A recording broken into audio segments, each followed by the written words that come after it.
Welcome back. Hey, let's talk about the underlying stress that the VA might randomly send you a letter out of nowhere, schedule a generic exam, and then potentially slice your monthly compensation in half. I got a beard hair. If you're sitting on a rating that you've held for a few years and you think it's completely safe from future reductions, well, maybe you need to understand the exact federal regulations that outline time-based protections.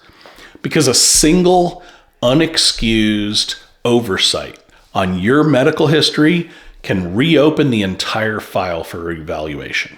It's not common, but it happens. The major misunderstanding that circulates through the veteran community is that the VA is looking for ways to leave your existing files alone. The reality is they operate as a massive bureaucratic system under strict quality control protocols. If you file a new claim for an increase or a secondary condition, the system automatically checks the stability of your existing master file. If your current ratings haven't met specific statutory time thresholds, a single examiner writing a surface level note can trigger a formal proposal to reduce your benefits potentially. So let's look at the actual operational rule book for how these protections lock in over time, starting with the 5-year stabilization threshold under 38 CFR section 3344. The law states that once a disability rating has remained at the exact same percentage level for 5 continuous years or more, the VA legally designates it as a stabilized rating. This means the legal burden of proof completely shifts. The VA can no longer reduce your percentage based on one small, isolated, favorable C&P exam, but to legally lower a stabilized rating, the bureaucracy, the VA, must review your entire long-term medical history and prove that your condition has shown sustained material improvement under the ordinary conditions of your daily life and work. Once your folder hits that 10-year threshold under 38 CFR section 3957, a completely separate piece of legal armor locks in place. The 10-year rule protects your service-connected status itself.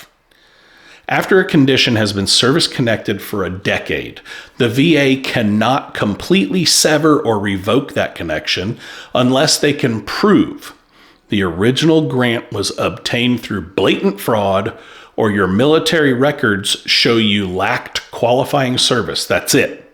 However, there's a technical trap here that catches a lot of people off guard. The 10-year rule protects the connection. It does not protect your percentage.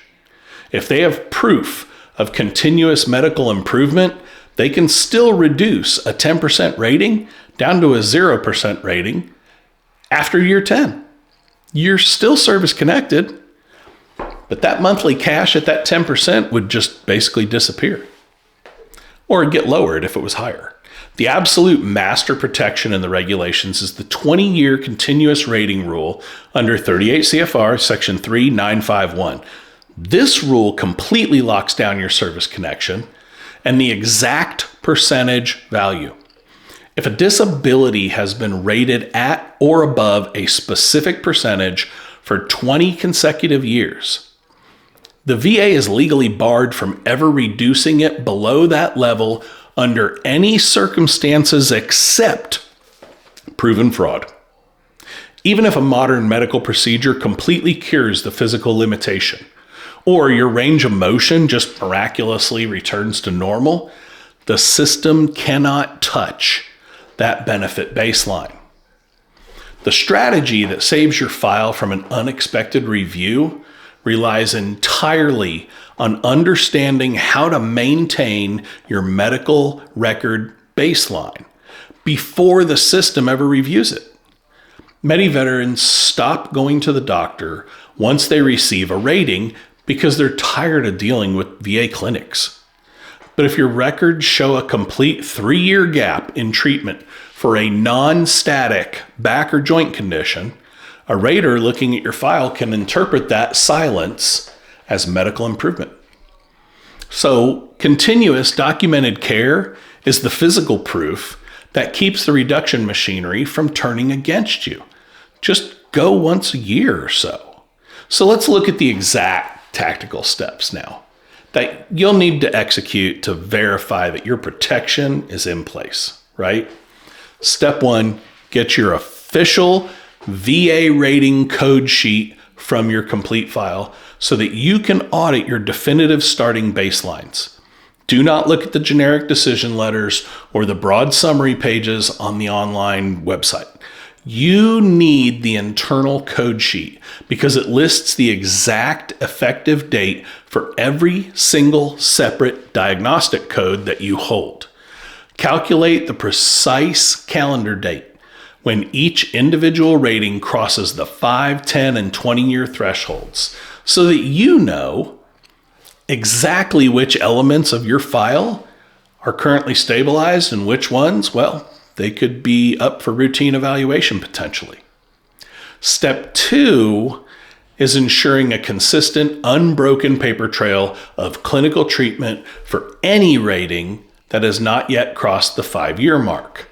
Make an appointment at least once or twice a year with your primary care physician or a specialist specifically to log the ongoing status of those conditions.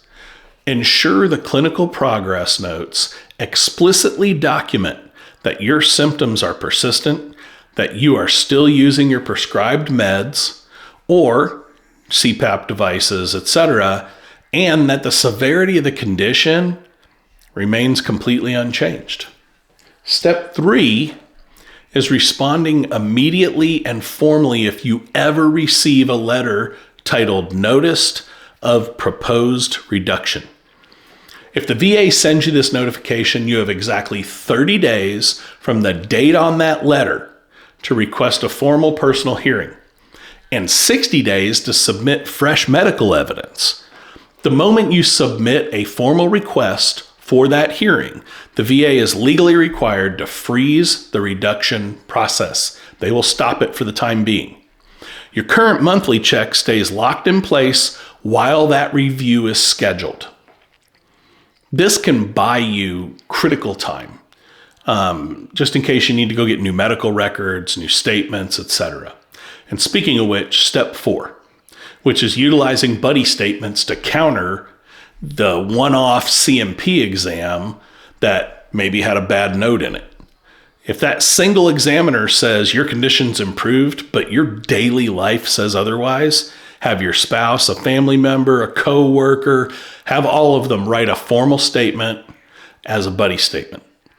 Have them detail specific real-world observations proving that your physical limitations, your bad days, and your functional restrictions, they've all remained completely steady over the years, which is directly lies in contradiction of the examiner's 30-minute observation that they had with you.